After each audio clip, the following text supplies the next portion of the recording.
Demokrasi terpimpin tahun 1959 sampai 1965. Periode ini dikenal sebagai masa demokrasi terpimpin di bawah Presiden Soekarno.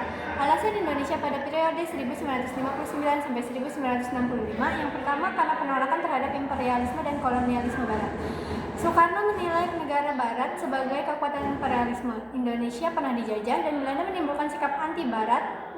Blok Barat dianggap mendukung kolonialisme dan neokolonialisme.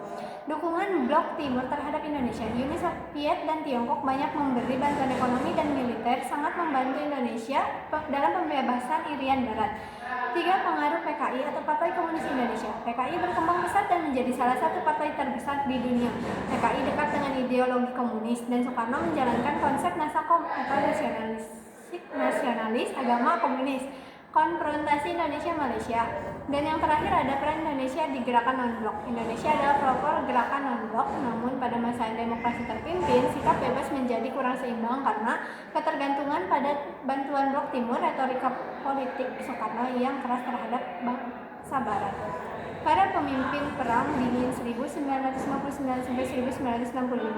Blok Barat dipimpin oleh John F. Kennedy dari Amerika Serikat dan Blok Timur dipimpin oleh Nikita Khrushchev dari Uni Soviet dan Blok non-blok dipimpin oleh Insinyur Soekarno dari Indonesia.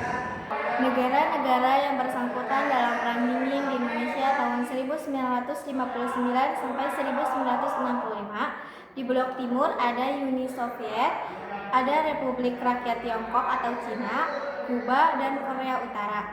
Di Blok Barat ada Amerika Serikat, Inggris, Belanda, Prancis, dan Jerman Barat.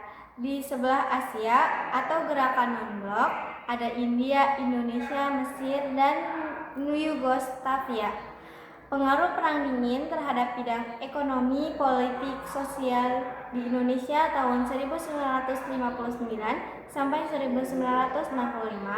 Di bidang ekonomi, yang pertama diterapkannya ekonomi terpimpin, 2. Nasionalisme perusahaan asing, 3. Ketergantungan pada bantuan Blok Timur, 4. Putusnya hubungan ekonomi dengan Blok Barat, 5. Inflasi tinggi dan kesejahteraan rakyat yang menurun. Politik. 1. Pemusatan kekuasaan Presiden. 2. Perlemahan lembaga demokrasi. 3. Implementasi Nasakom. 4. Kesenjangan politik dan ketidakstabilan sosial. 1. Mobilisasi massa pemerintah. 2. Ketergantungan pada tokoh sentral. 3. Polarisasi sosial. 4. Dampak ekonomi.